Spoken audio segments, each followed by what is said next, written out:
আমাদের সমস্ত বন্ধু, শুভানুধ্যায়ী, সমস্ত সুধী, গুণীজন যারা আমাদের অনুসরণ করেন, অনুকরণ করেন, অনুধাবন করেন, আমাদের ভালোবাসেন, তাদের সবাইকে চৌকাঠের তরফ থেকে এই শুভ অক্ষয় তৃতীয়ার প্রীতি, শুভেচ্ছা এবং আন্তরিক অভিনন্দন।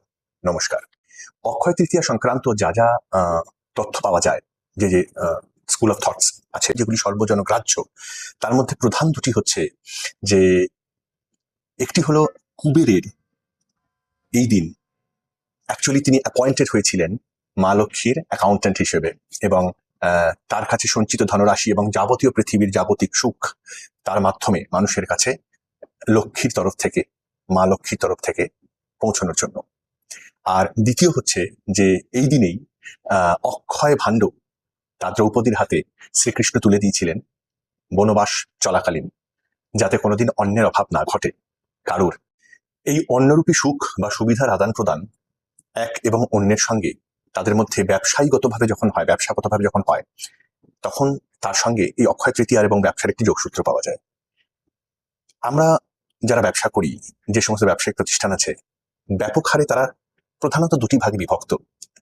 এক হচ্ছে যারা নিজেদের শক্তি বেশি দেখে ক্লায়েন্টের থেকে, মানে তার থেকে অক্ষয় ভাণ্ড নিজের দিকে নেওয়া, আর আরেকজন হচ্ছে কিছু অদ্ভুত ধরনের বোকা, সেই rocket Singh salesman of the year সিনেমার মতো, যারা নিজেদের থেকে ক্লায়েন্টের সুখ বেশি দেখে, তাদের দিকে অক্ষয় ভাণ্ড এগিয়ে দেওয়ার জন্য ব্যবসা করে। সেটি হচ্ছে দ্বিতীয় শ্রেণী। আমরা নিজেরাই দ্বিতীয় শ্রেণীর মধ্যে পড়ি। সেই কিছু হাতে গোনা বোকা আজকের দিনে যারা ব্যবসা করতে জানেন, এরম টাইপের কিছু কনসার্নের মধ্যে আমরা পড়ি, যারা সবসময় দ্বিতীয় দিকটি বেশি মেনে চলি। তার কারণ কি জানেন? তার কারণ হচ্ছে একটা অদ্ভুত তথ্য, যা হলো বিজনেস গ্রোথ জেনারেলি দু ধরনের হয়। একটাকে বলে ল্যাটারাল গ্রোথ, আর আরেকটাকে বলে স্ট্যান্ডিং গ্রোথ বা ভার্টিক্যাল গ্রোথ। কি বিষয়টা, এই নিয়ে আমি একদমই ডিটেলে কিছু আজকের দিনে যাচ্ছি না, শুধু আপনাদের বোঝানোর জন্য একটা ছোট্ট করে বলি। ধরুন একটা ইট, সেটাকে চওড়াভাবে যদি রাখা হয়, আর হতে পারে সেটাকে খাড়াভাবে রাখা হয়। যদি খাড়াভাবে রাখা হয় তাহলে তাকে বলা হয় স্ট্যান্ডিং গ্রোথ বা ভার্টিক্যাল গ্রোথ, আর যদি চওড়া করে রাখা হয় মাটিতে, তাহলে তাকে বলে ল্যাটারাল গ্রোথ। যতটা জায়গা ধরে নিন হাইপোথেটিক্যালি মাটির সঙ্গে সেই ইটটা টাচ করে আছে, সেই জায়গা থেকে তার শিকড় বেরোবে।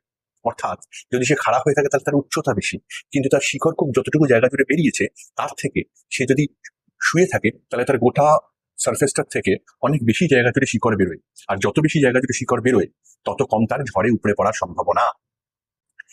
এই দ্বিতীয় ভাগটি আমরা ভীষণ ভালোবাসি, কারণ এই দ্বিতীয় ভাগে পড়ার সম্ভাবনা কম।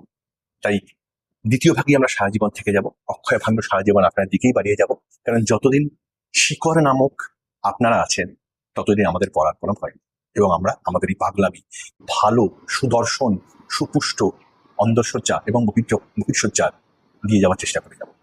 নমস্কার।